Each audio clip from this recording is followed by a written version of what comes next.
శ్రీమన్మహాగణాధిపతయే నమః. సదానివృక్షస్య మూలాదివాసాత్ సుధాశ్రావణం తిక్తమప్యప్రియంతం తరుం కల్పవృక్షాదికం సాధయంతం నమామీశ్వరం సద్గురుం సాయినాథం. సాయినాథ పరబ్రహ్మణే నమః. ముఖ్యంగా మనం ఈరోజు ఒక విషయం గురించి తెలుసుకోవాలి. ఒక తల్లి నాకు మెసేజ్ పెట్టింది, గురువుగారు మా అబ్బాయి ఈ మధ్య ఒక 3 నెలల నుంచి వింతగా ప్రవర్తిస్తున్నాడు అని. అదే ఏమైందమ్మా అని చెప్పని అడిగితే ఆమె అంటారు, ఆ అబ్బాయిని ఏదో ఒక పెళ్లి గురించి వాళ్ళ ఊరికి పంపించారంట, అనంతపురం. ఈ యొక్క అనంతపురం ఊరు వెళ్ళి వచ్చిన తర్వాత నుంచి ఆ అబ్బాయి ప్రవర్తనలో చాలా మార్పులు కనబడుతున్నాయి. ప్రతిరోజు పొద్దున్నే లేచి దైవ పూజ చేయకుండా బయటికి వెళ్ళని వాడు అసలు దేవుడు అంటేనే నేను పాను, నేను పూజలు చేయను అని అంటున్నాడంట. అదేవిధంగా ఏదైనా ఒక పనిని వాడు చేయాల్సిన పనిని ఉద్యోగానికి కూడా సరిగా వెళ్ళట్లేదు, ఎప్పుడు మూడీగా ఉంటున్నాడు, ఎవరితో మాట్లాడలేదు, టయానికి తినటం లేదు. అదేమన్నంటే నాకు పడుకున్నప్పుడు నా పైన ఎవరో పైనకి కూర్చున్నట్టుంది అమ్మ అని వాళ్ళ అమ్మతో చెప్తూ ఉన్నాడంట. ఇలా భయపడుతూ ఉండేసరికి ఆ తల్లి భయంతో వాడి పిల్లవాడి మీద ఏదైనా ఎవరైనా ప్రయోగం చేశారా, లేకపోతే ఏదైనా జరిగిందా అని మానసికంగా ఆమె చాలా బాధపడుతూ ఉన్నారు. ఏ తల్లైనా తన బిడ్డకు ఒక మంచి జీవితాన్ని ఇవ్వాలని కోరుకుంటారు. ఆ సందర్భంలో ఇలాంటి ఎదురైనప్పుడు ఆ తల్లి పడే బాధను ఎవరూ చూడలేం. అదేవిధంగా ఆ తల్లి ఒక విషయం చెప్పింది.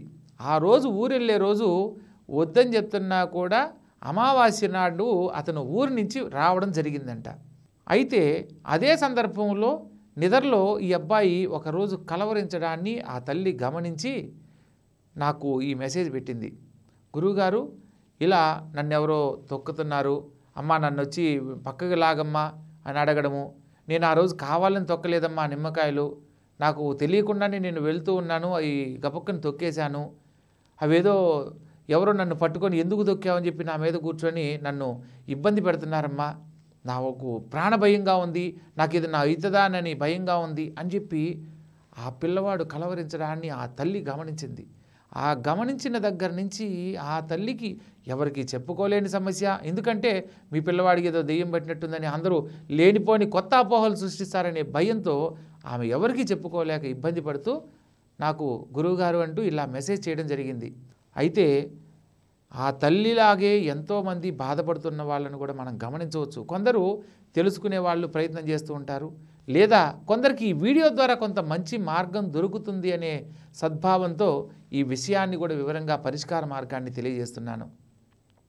అలా ఎవరికైనా సరే మీ కుటుంబాలలో పిల్లలు తెలిసో తెలియకో పిల్లలు ఆడుకోవడానికి బయటకు వెళ్తూ ఉంటుంటారు.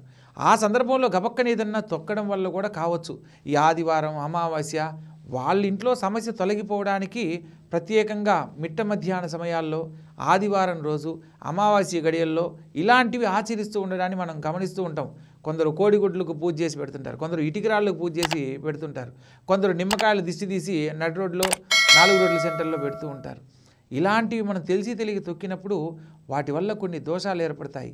వాళ్ళ ఇంట్లో ఏదన్నా దుష్టగ్రహాల వల్ల ఇబ్బంది పడుతున్న వాళ్ళకు సంబంధించి తొలగిపోవడానికి అవి చేసినప్పుడు అవి ఎవరైతే తొక్కుతారో వాళ్ళకు కూడా ఇటువంటివి కలగడానికి అవకాశం ఉంటుంది. అందుకు మీరు చేయవలసిందల్లా ప్రతి ఒక్కరి జీవితంలో ఆ సమస్య నుంచి బయటపడడానికి, లేదా ప్రత్యేకంగా వాటి వల్ల ఇబ్బంది పడుతూ ఉన్నట్లయితే ప్రత్యేకంగా వారి యొక్క పడక గది, ఎవరైనా సరే ఈ యొక్క సమస్యతో బాధపడుతున్న వాళ్ళు వారి యొక్క పడక గదికి పైన ఒక నల్లని క్లాత్లో పటిక అని చెప్పి మనకు దొరుకుతుంది. ఇక్కడ మనకు బార్బర్ షాపుల్లో కూడా గడ్డం గీసిన తర్వాత ఇట్లా మంట తగలకుండా ఉండడానికి ఒక పటికతో ఇలా రుద్దుతూ ఉంటారు.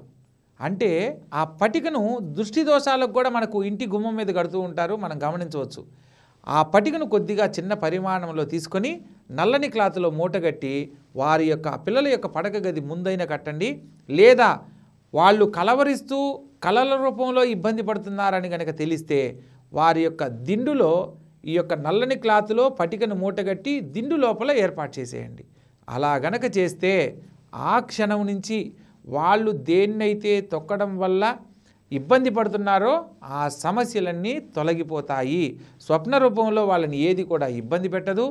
ఆ రోజు నుంచి వాళ్ళు సంపూర్ణమైన ఆరోగ్యంగా వారి పనులు చక్కగా చేసుకుంటూ దైవభక్తితో ఎన్నో రకాల ఉన్నతమైన జీవితాన్ని పొందడానికి అవకాశం కల్పించబడుతుంది.